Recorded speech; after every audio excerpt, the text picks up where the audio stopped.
This is Zutes Fight Talk Boxing Edition, the boxing show where we bring you your sweet science straight up with no twists. And my next guest will be fighting for the Boxcino lightweight title, lightweight final next week. I believe May the 23rd is the correct date, Friday, May the 23rd, against Petr Petrov. And he's so gracious to give us some of his time this evening. And Fernando Carcamo, welcome to the show. Hey, thank you for inviting me, and I'm glad to talk to you. Yes, and we appreciate the time. This must be a busy time for you. I don't like to interview fighters before a big fight because I just think it's more beneficial afterwards, but I realize why it's important to do it, and I wanted to speak with you before this because I did have some questions that I think are relevant. But before we get into any of that, just like when you're this close to fight night, almost less than a week away, just where are you at this point mentally? How do you, stay focused? What do you do to kill time? I'm sure this is an anxious time for you. How do you keep level-headed? And where are you in terms of making your weight? Well, the thing is, you have to keep focused, we go train, come home, get a little rest, little food, and then we go running, and that's it. That's the day, and then rest again, and then go training again. That's the routine on these days, and we're now starting to cut off the excessive weight, and we'll be ready to go next week. All right, sounds good. Now, prior to this, you were a guy who, unless you were a big boxing fan, weren't really. Now you've gotten a lot more recognition. Talk about how you got into this Boxcino tournament. What do you think the selling point for you was? Why did they want you in this tournament, and how has your life changed since you've been there? Well, I think it have some good managers that they have some good contacts, and those contacts were the one who thought immediately in me because they knew I was a guaranteed show. So they told him immediately, Sean Gibbons and this guy from Top Rank, Ricardo Jimenez. When they knew about this tournament, they put themselves in contact with the managers. They're good friends, so that they were like, "Oh, Fernando, he can be the wild card into this tournament. He's gonna be the sleeper, and he's gonna win it. He's gonna win that show." And thankfully, thank God, we're in the finals now, and we're ready to take it. Now, you're a guy that going into the tournament was getting a lot of good recognition by those who pay attention to the sport because you were getting a lot of good knockouts. The big knockout over Vicente Escobedo. You have a lot of, you had a good knockout streak going there for a while, and all within 5 rounds. Were you always considered to be a big puncher like that, or did you have to make some adjustments, like when you first started out with boxing? I mean, you have knockouts all over your professional record, but were you always a big puncher from the minute you started training for this game, even back before you turned pro? Yeah. I've been always a good puncher, and well, that's one of the gifts God gave me, and I've been able to take advantage of it, and look, well, now I'm here in the finals of Boxcino, and we're ready to take it. In your first fight in the Boxcino tournament, you were considered an underdog, I think, against Samuel Cote, and a lot of people were shocked about how you put him away in the second round. Obviously, you were going in that fight with a lot of confidence. Was that the game plan going in, that you were going to jump right on Samuel and go for the early stoppage, or was there something that you saw once the fight began that told you that you could take him away? Yeah, we knew we could take him away because he was a little wild, you know. He was a little wild with his punches, and we were just waiting for him. And we wait for him, and then we caught him like 2 or 3 times on the liver and on the solar plex, and that was it. He was done. When I finished him on the head, that was just the cherry on the pie because we already had him really hurt with the body shots, and then that was our plan, and it worked. It worked good. Yeah, and that's what's impressive about your arsenal. You go downstairs. There isn't a limb that you won't attack. You like to attack the body, then go upstairs. Somewhat of a lost art in this game. Was that something? Was that an attribute that you had very early, or was that something that you learned? Because you go to the body pretty well. Well, that's something I've been practicing my whole career, and I think that's important to go downstairs because you kill the body. When you kill the body, the head falls by itself, you know. And well, that was the plan that fight, and it worked.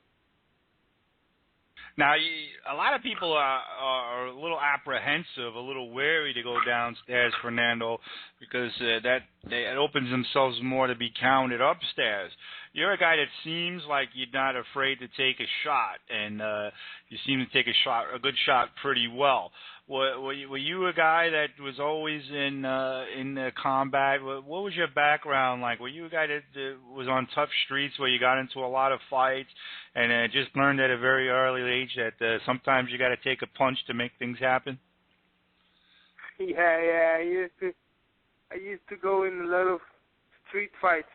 You know, actually, I started boxing when I was 16. You know. I already had a lot of fights to that age, and the first time I stepped into a gym was when I was 16 years old, and I turned pro when I was 17. You know, I only did like, I don't know, in 1 year I made like 14 fights. All of them I won by KO, and I turned pro with not even a year in the amateurs. So I didn't even know how to box good, but I was a really good puncher. And I got my debut, and the funny thing is that I lost my first fight. I was undefeated on the amateurs, and in my first pro fight, I lost it. I fought with a guy that he was like 8-0 already, and I was making my debut, and I lost by split decision. And I knew I had something good, you know, because I was fighting with guys with enough experience, and I was making them hard. And then, well, that was my whole career, you know. It wasn't easy. I was always fighting against the house, against the promoters, against judges, against everything. That's why I have like 3 split decisions, stuff like that.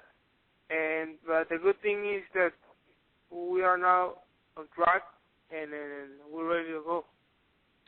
Yeah, and in your last fight, the fight that you won to get into the finals of Boxcino, you faced Miguel Angel Gonzalez. Again, I think you were somewhat considered the underdog in that fight, although you were a hot underdog at that point because people were recognizing you had a serious offensive arsenal. But a strange occurrence happened in that fight, Fernando, where you felt like everything seemed to be pointed towards the fight was over. You thought you had stopped him. You celebrated like the fight was over, and then it wasn't, and you had to like recharge a battery that you never seemed to really get going in the same way again. Explain that incident. Explain what happened, why you thought the fight was over, and how that had affected you the rest of the way. Look, that I'm still pretty mad with the ref. About that. He called off the fight. You know, he moved me aside and waved off. When they wave off, that's the end of the fight. That's a knockout, technical knockout. And he was like, what do I do? What do I do? And he was looking down the ring, and I think somebody told him, hey, give him a count. And he started counting, and I was already celebrating. And you know, when you think you're winning, when you think you already won, your body gets loose. You release the tension. You know, it's really hard to get back on track. And if I would not have been as good as I was prepared, I might would have lost that fight because of that. It took me like 1 or 2 rounds to get back on track, and luckily for me, I was really good. I had a good preparation. I had an excellent preparation, and I get back in there, and well, I gave him a hell. Yeah, you certainly seemed to do enough to win by a wide margin anyway. You had to, obviously, that first round was at least a 2-point round for you. It could have been, even argued, 10-7. It was a pretty one-sided round, but yet, 2 of those scorecards were very close. One only had you winning by 2 points, and one had to fight a draw. Were you nervous when those scorecards were being read, the close margins? Did you think, I mean, you already had a little bit of suspicions with the referee to begin with. What was going through your mind when you heard the scorecards being read and they were so close? Yeah, I was really worried. The thing is, he was already a Bayern Promotions fighter, you know, and I was worried about that. But I say, okay, this is supposed to be a fair tournament, and the better man has to win. So let's see what they have. But man, that judge that gave a draw, it was, I don't know what fight was he watching, because it was nothing at all. And well, the good thing is I won the fight, and now I'm in the finals. It has been a little stressing. Get back and back on the gym without the proper resting, but well, you gotta do what you gotta do, and we're ready for it. Yeah, one of the things about the tournaments that happens is it creates a situation for fighters where they have to fight on a schedule that's pretty close together. All these fights have happened close together. The recovery time becomes a big factor. But you're a guy who fought a lot in 2013. You fought about five times in 2013. So this might be a little bit more of a slower pace than what you did to even get into this tournament. So you should be used to this rigorous pace, correct? Well, it has something like that, but the thing is, those fights on 2013, I was able to fight in another weight class. You know, I wasn't always doing lightweight. Sometimes I fought like in the light welterweight or a little more than that, and that's the difference. Because this time you have to make weight, you have to make lightweight, and when it goes so fast, maybe sometimes the body doesn't respond like that, but we're working on it, and we'll be ready for the fight. Are you comfortable at lightweight? Do you feel that's your ideal weight, or would you prefer fighting a little heavier? That's something that after this fight we're gonna sit and talk about and see how my body is, because I'm a lot bigger than when I started. I was 17 years old when I started boxing on pro, on the lightweight, and I keep on doing that. Now I'm 23, and I'm getting bigger. So we'll have a seat. We'll talk with nutritionists and some experts, and we'll see. We'll see about that. But for this fight, I have to make lightweight, and we're gonna do it. And you fight in the southpaw stance. So are you a natural left-hander, or is that something that you converted into? I'm a natural left-hander, but I always train as an orthodox. So that's why I fight both sides. All right, and then your opponent for Friday, May the 23rd, for the Boxcino lightweight final is Petr Petrov. He's another guy that's impressed. That's maybe even surprised some people in this tournament. Very aggressive in his last fight. Outstanding offensive showing against Chris Rudd. Talk about your opponent a little bit, and what do you think about him? And were you surprised that he was the guy that made it to the finals as well? No, actually, I wasn't surprised. I always thought he was the better man, and he was the best of all of them.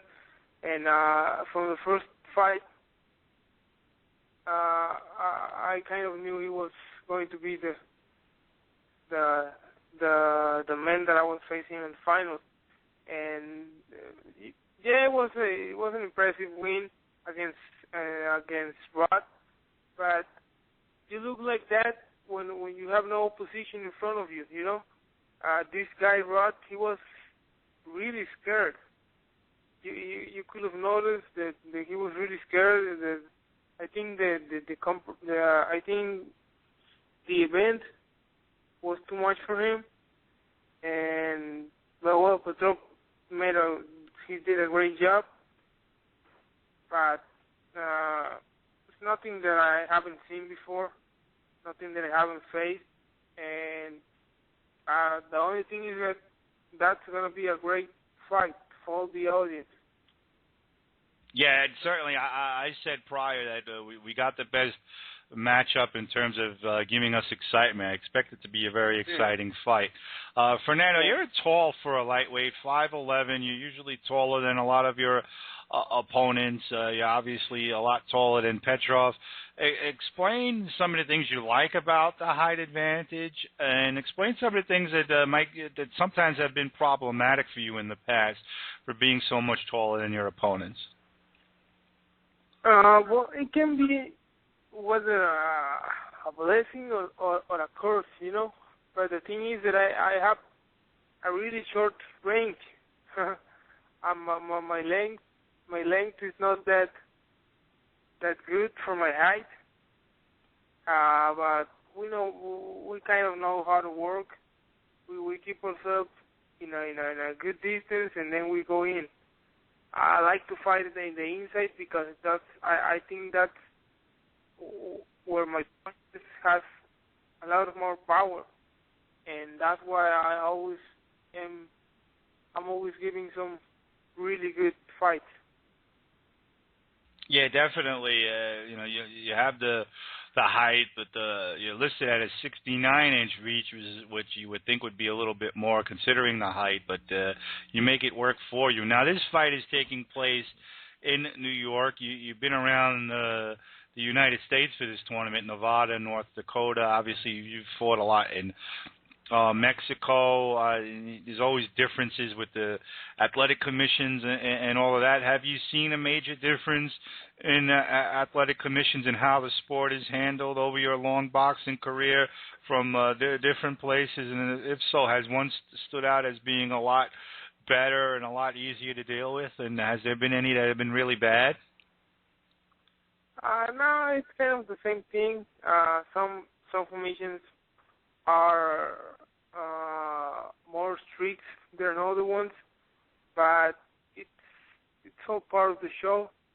And I haven't had any problem with them, and I won't for this fight either. I've been in New York before, and I know the commission there is kind of how do you say, exigent. uh, kind of strict. So we know about that. Right. They have a We reputation of being on top of things more than a lot of other places. Yeah, they are a little strict, so, but we're not worried about that. You know, whatever they have to do, they'll do it anyway. So why worry about that? Yeah, I mean, as long as it's not totally a disaster and they have no clue what they're doing, I would imagine there's not that much of a difference. But New York is considered one of the top dogs, if you will. But Fernando, before we let you go, and I appreciate your time, because a couple of more questions. First, growing up in Mexico, I wanted to get a pulse of who you admired growing up. Who were some of the boxers that you've studied and enjoyed watching over the years? Maybe some of the fighters even today that you're a fan of. Just give us a little bit of a rundown of some of the fighters that you've admired over the years. Yeah, growing up boxing, my favorite fighter was Juan Manuel Marquez because of his dedication, and he hanging there until he got the good opportunities, and he was my favorite fighter. And I kind of wanted to be like him on my boxing skills, and then we have a lot of difference, you know, on the body and everything, but I try to do something like that. All right, sounds good. That's definitely a good choice. Very popular. So you must have really been out of your mind when he knocked out Pacquiao. Yeah, you know, I'm not. I'm always cool with everything. I'm not like that big. Crazy fan goes crazy or something like that, because I also admire Pacquiao, but yeah, I was really happy about it. I'm always betting on him, and well, that was a great moment. All right, and my last question for you, Fernando, is if you weren't boxing, if you weren't a professional boxer, what do you think you would be doing for a living? I honestly don't know. I finished university already, and I think I will be having a regular job like everybody else. I don't know where.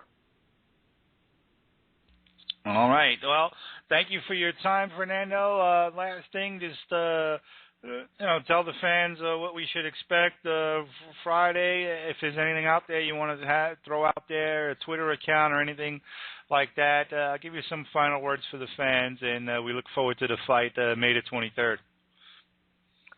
Okay. Well, first of all, thank you very much for the opportunity to talk to be here on your show, and well, I have to tell the audience, all the fans listening, that they will see a great show on Friday 23rd, and that they are going to see some fireworks. And you know, you can follow me on Twitter and at El Guerrero Jackie, and well, keep tuned and watch ESPN Friday Night Fights next Friday, because you're going to see the best fight of the month, of the year maybe. And I see you there. All right, thank you. Looking forward to it. Fernando Carcamo, thank you for your time. We really appreciate it. Look forward to speaking with you again, and enjoy the rest of your evening. No, thank you, man.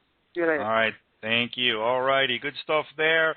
And just a good story. And this is the types of stories that you love when you're following this sport of boxing, because he's a guy who, up until this tournament began, maybe even the biggest boxing fans would not know Carcamo. And he gets an opportunity here. He's fighting on the big circuit, if you will. So, more or less, he's been a career B-side fighter, and he's always been entertaining, hard worker, and you certainly saw up until the point where the referee Wayne Fox waved off the stoppage, if you will, against Miguel Angel Gonzalez. What a roll this guy has been on.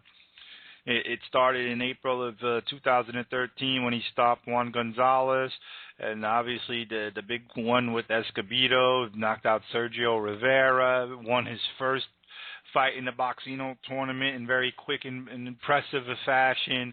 And, if Wayne Fox did the right thing and waved the fight off when he should have in that first round, I mean, this guy would be on a real high, a little bit of a downer after he had to fight again when he thought the fight was over, but he still did much more than his opponent and should have won by at least 3 or 4 points at least, and he only won by 4 points on one card, the other card by 2, and the other card, Tucker Pudwell, calls it a draw, and that fight took place in North Dakota, so that's what I was trying to get at with the different athletic commissions, but there's a lot of different other attachments to this Boxcino ESPN tournament that I don't even comprehend, so there's a lot going on there.